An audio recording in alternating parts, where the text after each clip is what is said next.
Hi, welcome to Women Seeking Wholeness. I'm Cherie Burton, and this is a podcast for women who long to feel, express, and be who they were created to be. This is going to be a special episode today for those of you who have been on any aspect of the adoption triad, meaning adoptee, adoptive parent, or birth parent. It's probably touched someone you know if it hasn't touched you personally. But before we get to that, I just want to make a shout out to subscribe to this podcast. I know a lot of you just go straight to my website and listen to it there, which is great. But if you subscribe, you will automatically get updates when I have a show go live. And we have some really, really cool things in the works this summer that I think is going to kind of blow your mind. Those of you who are into like the divine feminine, raising the feminine consciousness, bringing in feminine energy, and also just that spiritual support that we're all seeking from the feminine face of God. So I have some really, really interesting guests and really, really fascinating content. So be on the lookout for that. Go head over to my website, cherieburton.com. I've got some emotional healing courses, a couple ebooks,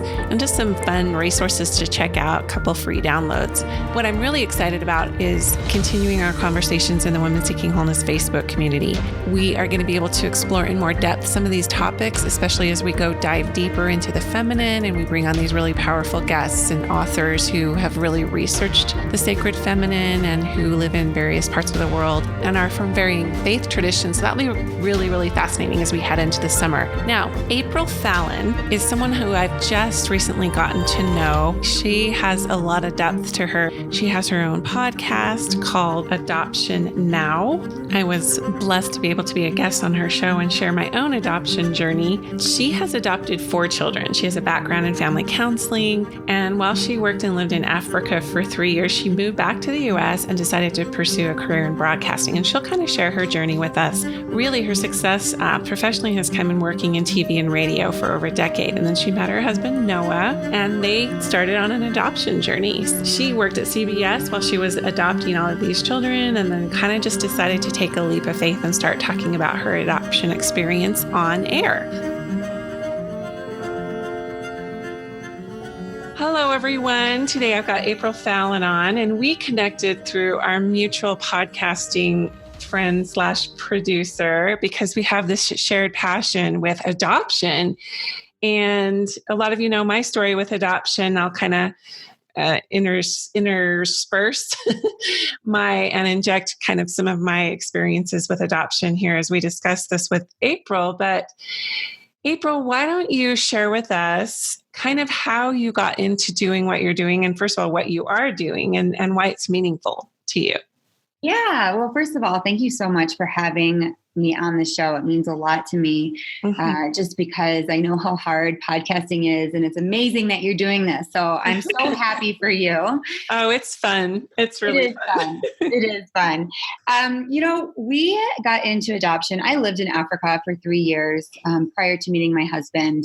And I knew that I was going to adopt. And so when I met my husband, I said, don't date me, because I am either going to go back and live in Africa or I am adopting all my babies. He said, well, my brother and sister are adopted from Cambodia and Vietnam. And I was like, what? So I met his family and they were awesome and they were so encouraging. And we got married and knew that we were going to grow our family through adoption. We started the journey and it was so crazy. I was working for Channel 4 CBS here in Denver. And I said, you know what? I don't want to talk about anything else but adoption. And so 3 years ago, we launched our first show called Adoption Now, telling your adoption story. And we tell stories from the perspective of the adoptive parent, birth parent, and adoptee. Cool. And so just backtracking just a little bit, so you're in Africa and that's pretty much the first time that you had this epiphany that you wanted to adopt all your children. Well, I wanted to when I was younger. We always, as a family, went on a getaway during the summer, and all of our church friends would go. And there were all these families that had adopted. And I knew that I loved their families. I didn't know that I would really be a great mom. So I was like, I don't know that I want to raise kids but I want to be involved in adoption. I was interested in it. It wasn't until I went to Africa and I was working for 3 years in orphanages, and I just fell in love with children. I fell in love with babies, and I really felt like, I think I am supposed to be a mom. I think I am supposed to do this. I think I could do it. At the time I was like, I don't even know if I could keep a plant alive. But then I was like, you know what? These children need someone, and I could be that someone. And so, I was changed from Africa, but I was inspired before that. So I know that you're a Christian, and you kind of know that there's a spiritual angle to this. Do you want to speak to that a little bit? Yeah. I mean, I interview so many families, and some are Christians and some are not. Adoption doesn't have to be centered around Christianity or your faith. Right. But I do think that there's an aspect in our family. I have 4 adopted children. And I do think in our family, when we say to them that there was purpose in their story, that there's meaning. And it doesn't mean that we don't talk about the pain and loss and what they've been through. But when I say, there is a place that you're going to get to, that this will all make sense. And God is directing and leading you and loves you. And he didn't forget about you. And we are involved in your story because God brought us all together. There is a confidence that I see in my children because they believe that as well. And it makes them feel special to feel like there is a God or higher power really leading someone. That makes people feel individualized, that we're not just all together and like, oh, it's kind of whimsical how this happened. No, he really is leading and guiding us, and he cares about us as individuals. My kids are really thriving with that sort of teaching. I love that because, oftentimes adoptees, there's been some stigma around like abandonment issues or like, you didn't come through the normal, quote unquote, normal way. But, I have 2 adopted kids, and I always tell them, and I have been in a lot of circles of people within the adoption triangle. And it seems to be kind of this universal sort of collective kind of thing where there is some kind of a higher power, as you say, or a process guiding spiritually that is so much bigger than that little triad constellation. And I have a theory that these children, I mean, it's one thing to have a child biologically, which is really beautiful, and you don't really have a lot of like control over the adoption thing necessarily because, they have a very unique, it's almost like there's no disputing the higher power or hand of God in it because there's so much at play to actually bring that soul to you. There's so much that has to happen with red tape, physical red tape and spiritual red tape to bring that soul. So it's almost like they come to you in a more unique and special way that you have to kind of look at the destiny aspect of it. Mm-hmm. Yeah, I agree with that. I have been through a lot with my faith, living in Africa and coming back and seeing some super negative parts of Christianity and maybe the church. And I'm not anti-church nor anti-Christianity. I have come full circle, but I did seek God and really feel that I was in a very low place when I came back from Africa. And the one thing that he kept bringing me back to is that my eyes had been opened. And once your eyes are opened, you can't not see. I mean, you can try. You can really try to be like, okay, I know that wasn't God. There is no God. I just don't believe. But when you start to look at how he is moving in your life and he lets you see those things, you can't deny. For me personally, you can't deny that he's working there. And that's what we're just doing for our kids. We're not telling them necessarily what to believe, but we're saying, hey, let's just open our eyes and look around us. Because when our kids start to see God moving in their lives and that he does things for them especially just for them, they can't unsee that later on. And my hope is that they will always know that God is watching out for you. And that's the thing with adoption as well, is we're opening our eyes to the miracle that our children are with us. I say this on the show all the time. AJ, he's our first. And when he was born, they told us, we don't think he can hear. We don't think he can see, and he may never walk or talk. Basically, you are new parents and you're taking home a vegetable. And we were terrified. I mean, of course, that's not the vision that we had. We thought did he come domestically or did you adopt him internationally? He came domestically. He was in the hospital. And they said, birth mom has already signed rights and she's gone. And they told her also that he was, very high special needs. So when we came to the hospital, we're like, oh my gosh, this is horribly sad. And the doctors were treating it. I mean, it felt like a funeral for us. And we brought him home and immediately we loved him. We're like, okay, we're going to do this. We're going to get wheelchairs. We're going to do this. And 6 months later, he ended up being a perfectly healthy baby, which was a total miracle. But the thing that is the biggest miracle to us is that AJ is so much like my husband and I. Like if we had a birth child, he would be our birth child. He loves the things we do. I mean, he acts like us. His mannerisms are similar to what we do. And I don't think it's necessarily learned behavior. I think some of it is just what a blessing that we were connected with this child. And I can say that now for each one of our children is we see ourselves in them, even though they aren't our birth children. Well, and all relationships on this earth are just teachers. And I think that different personalities are put together so that you can kind of evolve as individual and collective souls within the family constellation and then as individuals. Even if he did end up becoming special needs, I meet a lot of women who have children with special needs. And I'm like, I swear to you, there's a special place in the afterlife for a different kind of crown they're getting or something in the next life or heaven or whatever you want to, however you want to find that for guiding a special needs child through life. Mm-hmm. That is, whoa. Are any of your other children, are any of them special needs?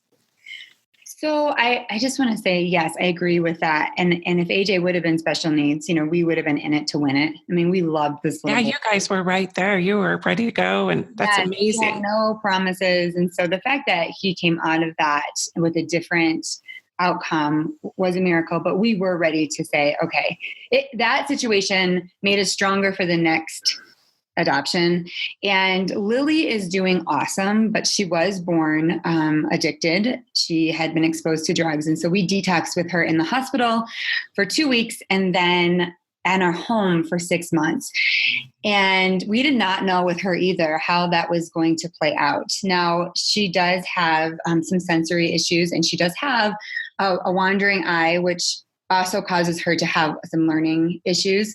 I wouldn't call her special needs in that sense where it's like, wheelchairs or that kind of thing. But she is, where we do have to take her to special doctors and specialists. And I think that, like you said, there's situations in your life that seem terrible and then they get you ready for the next season, right? The next thing. And so we embrace that. I mean, at one point we were saying yes to a baby that may never walk, talk, see, or hear. And so when we found out that the mom was doing drugs, we're like, yeah, you know what? We can say yes to that too. We can love this baby and we can be involved. And that process was similar to your story.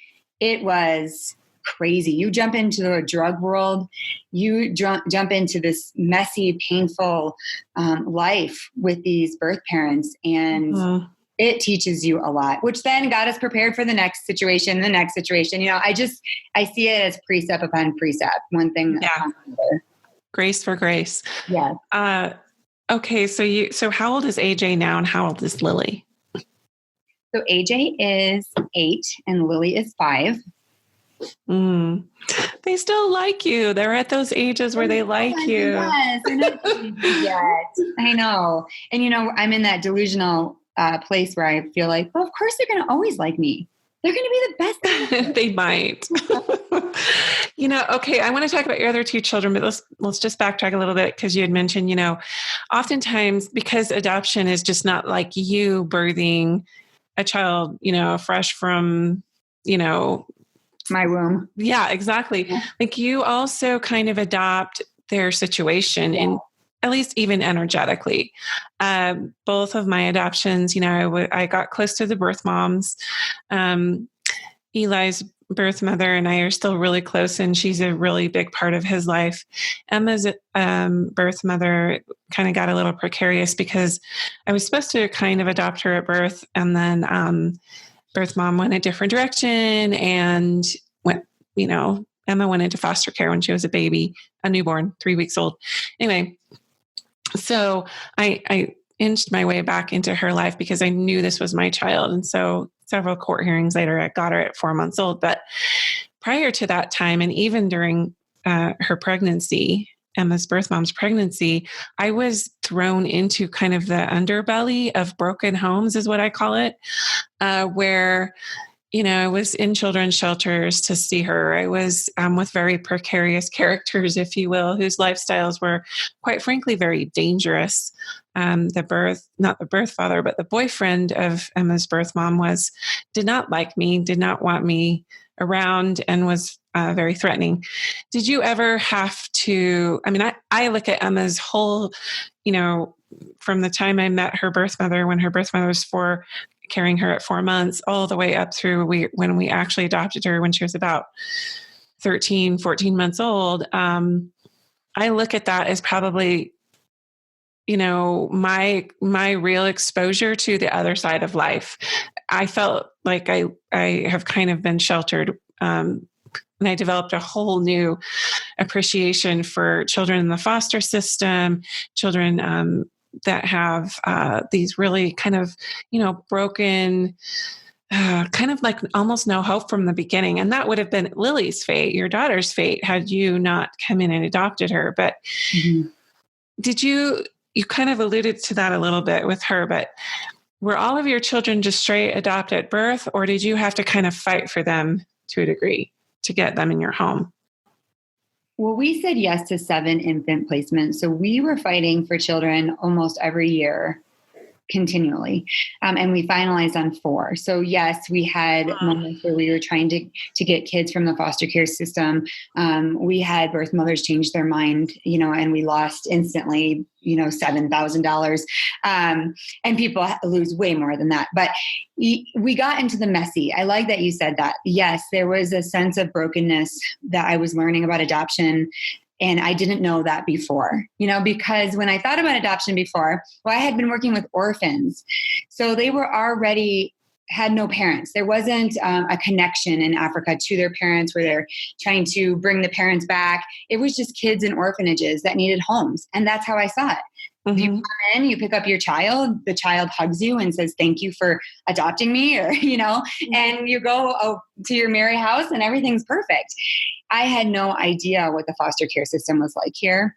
I had no idea the brokenness. I didn't understand that adoption starts from brokenness, no matter what. Yeah. When a mother chooses and cannot provide for her child, there's brokenness. It could be a beautiful story, and I know your story, so I know that this story can be so beautiful, but the days after a mother leaves her child and has placed her child, it's brokenness for her. Yeah. And the child that knows this mother for 9 months, even when you get from birth, there's brokenness because now it's different sounds and smells. And there is this sense of jumping into the whole story that I like what you said. And I say that too on my show, is that if you want to adopt, you need to adopt the whole story. And your mind is going to be blown. You are going to learn so many things. You're going to be serving in a way that you did not think that you could. You're going to be scared sometimes. I was scared. I know you were too. Your story, you got involved in the drug world. I mean, when I went to go pick up the birth parents and take them to the doctor, a guy had just gotten stabbed at their hotel and there were ambulances and he was getting arrested and they come running out. And they're a part of this life where if you don't have the money to pay, you're going to get stabbed. There's going to be a consequence, right? They're living, and she's pregnant carrying my baby.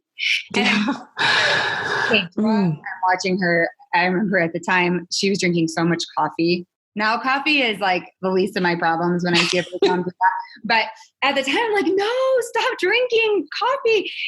There was no control. I had no control. My job was to love her and pray for that baby and pray that I could be equipped to mother that baby. If this was going to be my child, that God would give me grace and equip me to do that.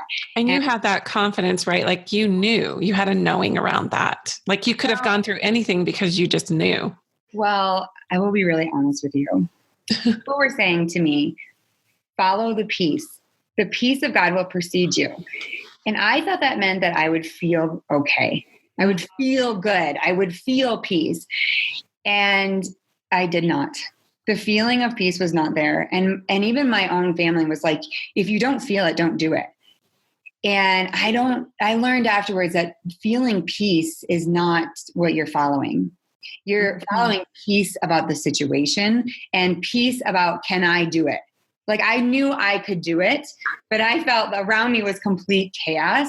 So yeah, I did have some confidence that my husband and I were in this to win it.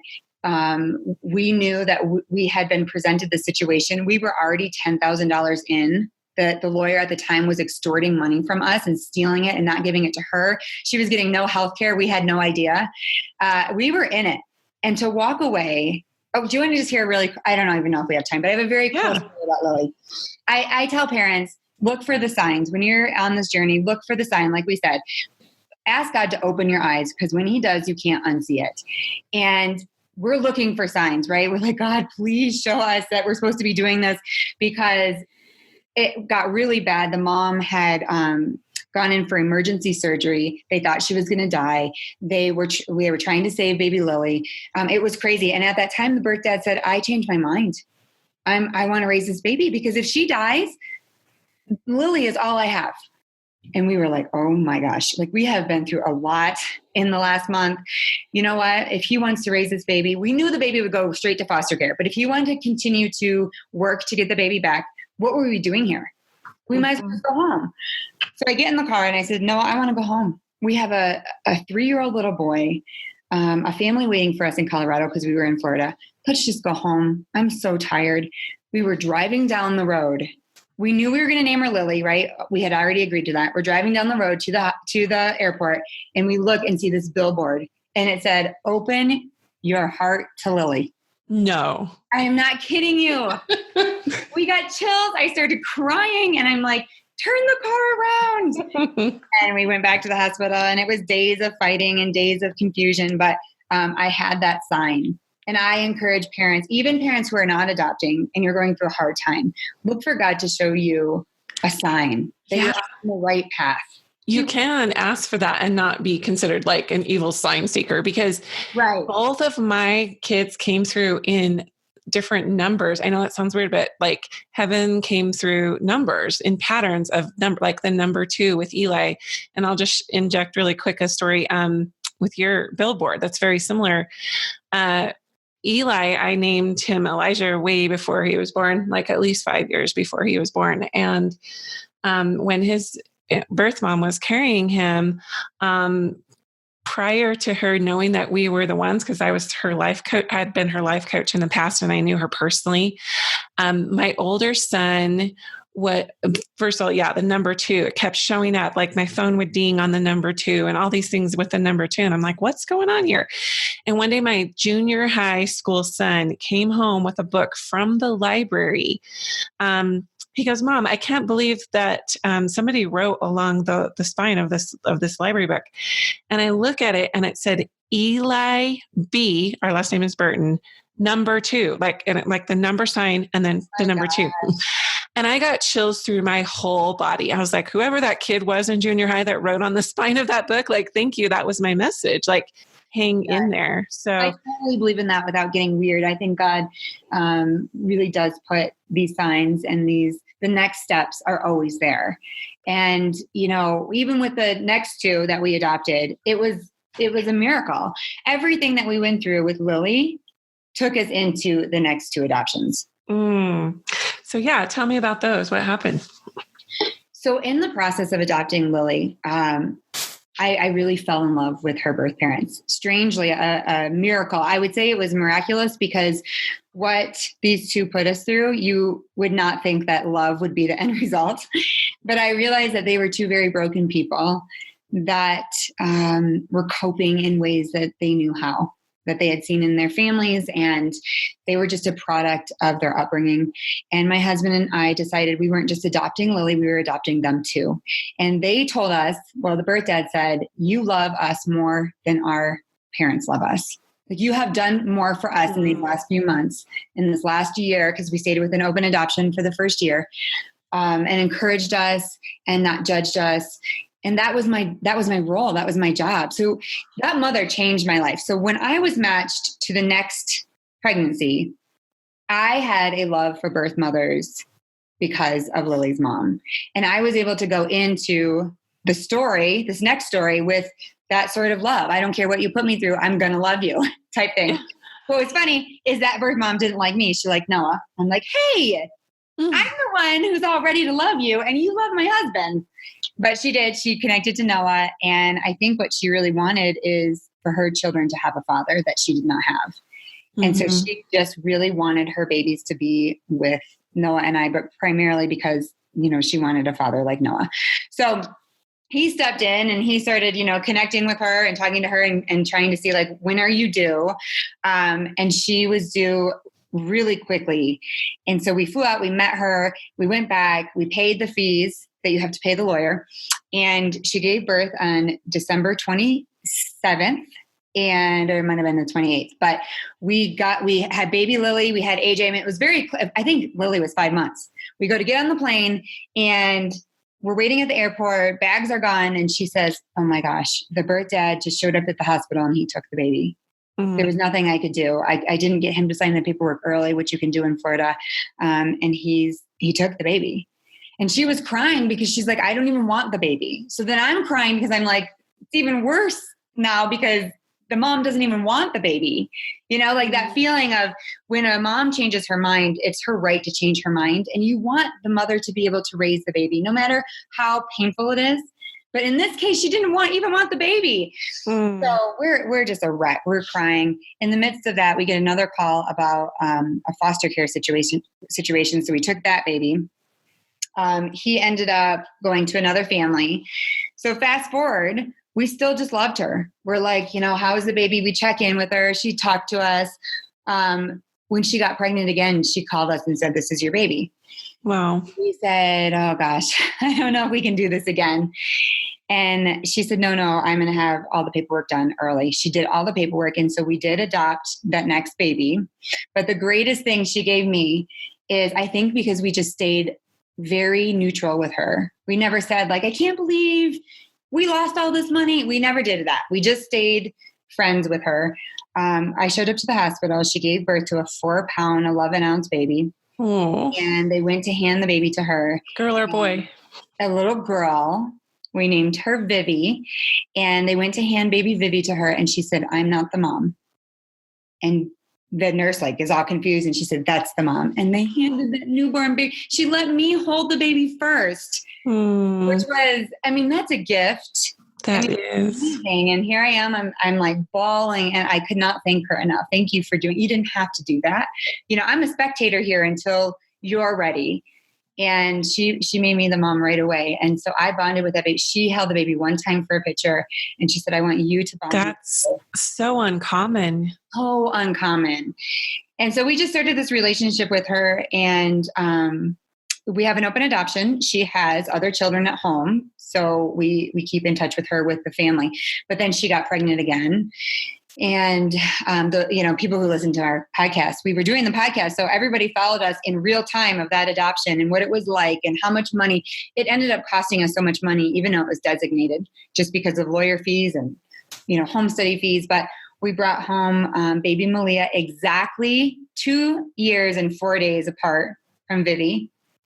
And so we have the siblings together. And I always say, keep the siblings together. If you can, don't let money stop you, because the two of these girls are best friends. They love each other dearly. And I just think that they needed each other. They needed to be with each other. We almost said no, though. To be honest, it's expensive. So we were like, oh, I don't think we can do another baby. And I just had that impression. You just know that I started having dreams. Then I had a dream that we named her Malia. And when I looked it up, it's the Hawaiian name for Mary, and my mom's name is Mary. And I was like, we need to go get this baby and we have to name her Malia. And that's what we did. Mm. Wow. So they're all really close in age, Lily. And what? Yes. I'm so tired. Like, how are you doing this? Oh my goodness. My sister, actually, Robin, she has 8 children under the age of 13. 4 of them are bio and 4 are adopted. And the last 2 that are adopted are biological sisters, the birth mom, and they're only like exactly a year apart, same birth mom. And it was the same thing. She like knew as soon as she got pregnant the second time that it was, and those 2 little girls are like, exactly like you're saying, Lily and Malia are. They're just tight. They're just, yeah, that's beautiful. So I like what you were saying about just seeing some similarities here. Oftentimes when we do merge with, sometimes there's a stronger connection in open adoption between the adoptive mother and the birth mom. So, and sometimes as the children get older, you have to kind of navigate that because you want to respect the adoptee and kind of where they're at and, how much openness they want versus how much openness you want. With Emma's birth mom, because it was so precarious, I closed the adoption for a time and then reopened it. And now she's pregnant and married. And but it's very similar to what you were saying with Lily's birth mom. Like I was her mother. I was the birth mom's mom. I was there helping her through postpartum. I was there.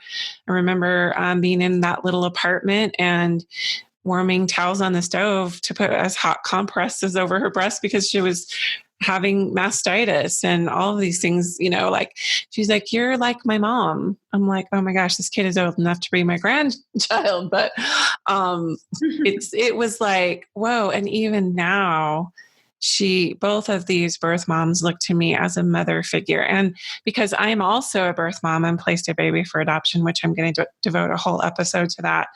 And I've shared that story with you, but I also looked at the adoptive mom, even though I think we're about, I don't know how many years apart we are, but she is older than me. And I look to her as kind of an older sister or young mother figure at the time too, because I just needed that. I have a wonderful mom I'm really close to, but I needed to attach to that maternal light and feel, because, that's ultimately the child or the person who's going to mother your child. Mm-hmm. And you kind of live through that person on a subconscious level and kind of test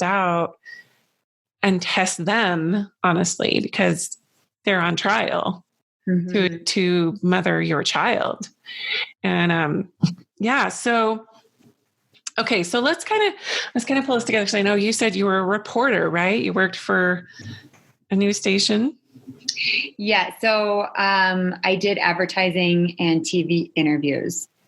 Yes, I wouldn't say I was reporting, but I was more working with companies who were sponsoring CBS and creating commercials and that kind of stuff. Oh, cool. So definitely immersed in the media, knowing that was kind of like you're drawn into that, knowing that you want to help with bringing things to messaging or reach more people that way. So it naturally lent itself to you now doing a podcast show. I always tell people this is my way of like the journalism, the journalist that I never was. But tell me how that came to be, because now you have these children and you're so busy as it is, but you're like, probably like me, where you feel a sense of purpose and you want to have a messaging around what you've just experienced, as well as help other people through it. So is that kind of like, what was your epiphany around that, or what led you into what you're doing now? Yeah, I think while I was working at Channel 4, I was always talking about adoption, right? Because I'm bringing home these babies and people are like, tell me more what's happening. And as I'm talking about it, people are interested. And I thought, I am way more passionate about talking about adoption than I am about, what I was doing. I loved my work. Don't get me wrong. It was a great 7 years. And I loved what I was doing. It was just, I was passionate about adoption. I wanted to help other families. And people were always saying, how do I start the process? Or, what agency did you use? And I thought, what if I started a show on radio, just a 45-minute show, and I interviewed families and we went from there. So I went to the general manager and he said, yeah, let's do a pilot. Let's try it. And what he didn't know is that not only people who are involved in adoption love adoption, but everybody likes adoption in some way. I mean, everybody can connect to adoption. Everybody wants to hear about a baby who's brought home from Haiti and what that family went through. It's fascinating. It's interesting. And right now we're seeing that, and I hate to say this, but the adoption industry, I know that's what else do you call it? Like, what is, it's around $14 billion. Whoa. $14 billion. They're saying that 2 out of every 10 couples cannot conceive. So infertility is really high. So now we're seeing adoption is not just like, oh, I just have this heart to bring a child home that needs parents. It's like desperation. Parents cannot conceive and they want to be parents. And now that's the journey that they're on. And so because of that, it's so much more growth. And so we have learned so much. I always say, if I stop the podcast, it's really our family who walks away with gold, because we have learned so much from people like you coming on and sharing your story and really bearing their souls and saying, hey, this is the good, but this is also the hard part of adoption. It helps me parent better, helps me sit my children down and say, hey, do you guys need something? Do you need to talk to me? What are you feeling? How do you feel when people say, oh, you're adopted? You know, what is that? Let's talk about those feelings right now and not later when you're, spiraling out of control and you need all this therapy. Let's talk about it right now. We're open family, and open adoption looks so different. Like you said, it looks so different to so many different people. It doesn't mean necessarily the birth mom is with you, at birthday parties. Sometimes it just means you're open about talking about it. You're open the way you parent. You're open for, your children to know their history. That's what's really, really important. Anyways, I went on a little tangent, but totally agree. I love it. Every day I wake up and I have somebody apply from a different country and say, hey, I adopted from Canada. I'd love to tell you the story. And I love to hear how they came about. How did they find their child? How is their child doing? What do they need? What resources can we provide to help build healthy families? What is the name of your podcast, April, for those people who are interested in listening in? It's called Adoption Now. And all of our podcasts are on our website at adoptionnow.com. That's so great that you have that URL, adoptionnow.com. I love it. Can you believe it? It's a miracle. Well, I think what I learned with our discussion today is that sometimes when something's right, you follow the peace, just the knowing of the overall thing, but you got to follow the chaos sometimes too. Right. And you are an adventuring soul who did that. You will always be able to tell your children you fought for them, that you wanted them, and that they were that you climbed through hell to a degree with each of them to bring them into your family. And that is a beautiful legacy. And I'm gonna I tell my oldest child Noah that I gave birth to, like, I went through hell to bring you here, because my labor with him was horrible, but it was nothing compared to bringing our last child into our home.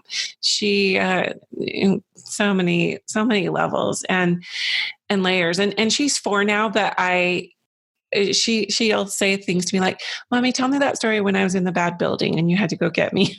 That's like her level of understanding with it. And I'm like, I don't want to be a martyr about this, but at the same time, I think it's powerful to let these children know that they were never abandoned. There was no abandonment there. Mm-hmm. God was there, angels were there, whatever, and you were there fighting for them, you and your husband. And so I love adoption. I know it has its challenges, and I know it does too. Mm-hmm. But having been a birth mother, having walked through the hell and grief around that, and then adopting 2 children. And, I've gone through miscarriages too. And I went through seasons of infertility, but I just think that we learn through other people's stories. So what you're doing by showcasing that, and I know you see the diversity, right? You see the gamut.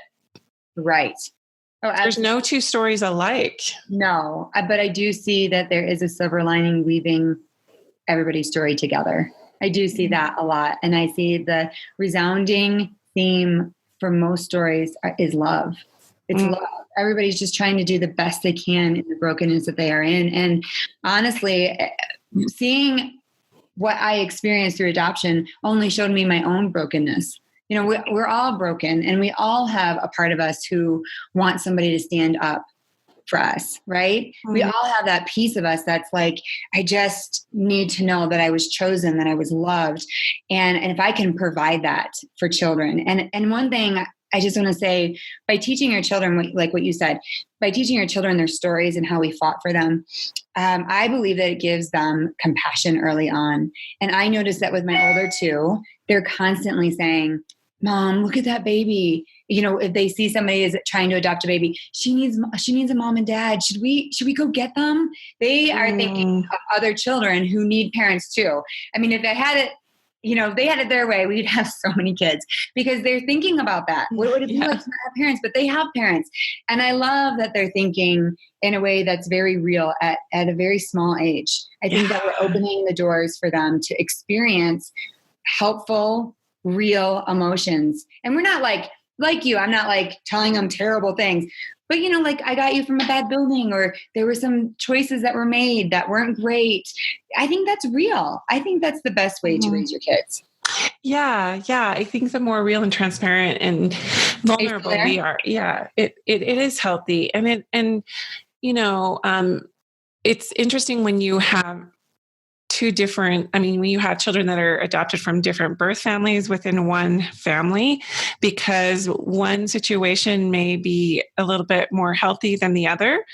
And that's certainly the case with Eli's adoption versus Emma's. But at the same time, the core feeling of like, I had to fight harder for her because of that situation. Whereas Eli's was, his birth mom lived with us from the time she was about 4 months along until she gave birth, and even a couple of weeks after. So I think you're doing a great service by just showcasing that part of it. I loved what you were kind of saying there about, they're just that shared compassion that is generated through adoption and what it teaches us. And one of the things that the adoptive mom of the baby that I placed, she said that she's like, you know what? I don't claim any ownership over this child. I know I'm not in charge of how all this works, and I don't own her. And it was just a beautiful opening for me. And it opened a space of trust, even for Wendy, our shared daughter, because she's like, we're all adopted. All of us are adopted. Right. We're not in our real home here. We're all, kind of in this kind of soup of figuring out where we belong and who we belong to. And it really is just like, we're all one, and we're all just trying to get back to the same place. And that is love. Mm-hmm. So I think that is what adoption teaches us, don't you? Love? I do. I think it teaches you to hang on. I think it teaches you love. And if there was one theme in my show that I would like to say to every person, it's don't give up. Whatever it is, if you are the birth mother and you're grieving, don't give up. If you are the adoptee and you're struggling with the fact that you've been adopted or you feel lost, don't give up. You will find your way. And if you're the adoptive parent and you feel overwhelmed, there are a lot of aspects that overwhelm parents. And maybe it's the finances, or maybe your child isn't attaching like you thought, or maybe you're just scared to death to start the process, but you are not a parent and you want to be a parent. Don't give up. If you just keep going, I really believe that you see, like we said, the silver lining. It makes sense at some point in your life why you went through these things. And that's just what we want to say constantly is like, you can do this. You got this. You got this. Yes. Well, April, thank you. It was a joy to talk to you. I love your energy and I love your mission. And I know that people are going to be inspired by your continued work. Aw, you're so sweet. I loved having you on the show too. And I knew when we were talking, you and I are a lot alike. We are definitely the mama bear. Yeah. Don't mess with our cubs. Do not mess with those cubs. Yeah, for sure. Thanks, April. Thank you. Thanks again to April. And I think the take-home message is that when things seem bleak or unattainable, but you still have that desire in your heart for it to manifest, there will be a creation in some way, shape, or form if it lives in your heart. And sometimes it doesn't come in the form we expect, but nonetheless, we are never denied what we truly, truly desire.